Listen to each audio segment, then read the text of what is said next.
Vote চাইতে গিয়ে জামায়াতের নারী কর্মীরা কটূক্তির শিকার হচ্ছেন বলে অভিযোগ করেছেন জামায়াতে ইসলামের আমির ডাক্তার শফিকুর রহমান। হুঁশিয়ারি দিয়েছেন, নারীদের ওপর হামলা কোনোভাবেই সহ্য করা হবে না।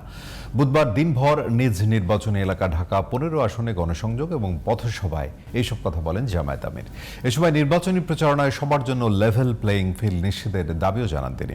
মাহমুদ সোহেল জানাচ্ছেন বিস্তারিত।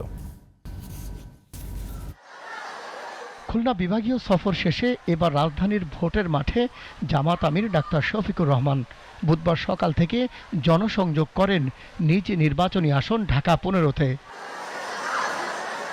ভোটারদের দ্বারে দ্বারে যান ডাক্তার শফিকুর রহমান। দোকানপাট, বাসাবাড়ি, ব্যবসা প্রতিষ্ঠান বাদ দেননি কোথাও। সাড়া দিয়েছেন ভোটাররাও।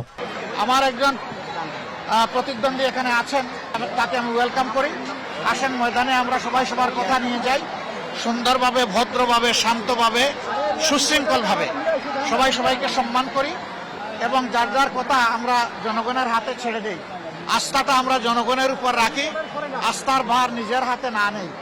জনগণ যাকে পছন্দ করবে আমরা সবাই মিলে তাকে পছন্দ করব এবং ওয়েলকাম করব ইনশাআল্লাহ। এ সময় জামাত আমির অভিযোগ করেন, সারা দেশে জামাতের নারী কর্মীদের উপর হামলা করা হচ্ছে। নির্বাচনী নিরাপত্তা নিয়ে শঙ্কার কথা জানান তিনি।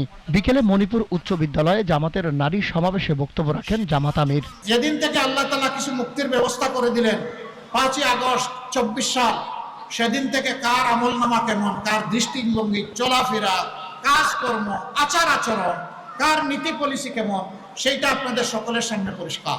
এখানে যাদেরকে সুনীতির উপর পাবো, যাদের উপর আস্থা রাখতে পারবো, আমার দেশ, আমার মাটি, আমার মা, আমার ভাই, সবার আমানত যারা রক্ষা করতে পারবে, ইনশাআল্লাহ 12 তারিখের ভোট তাদের পক্ষে হবে। বৃহস্পতিবারও ঢাকার বিভিন্ন আসনে প্রচারণা চালাবেন doctor Shafiqur Rahman. Mahmud Sohel, GTV news, Dhaka.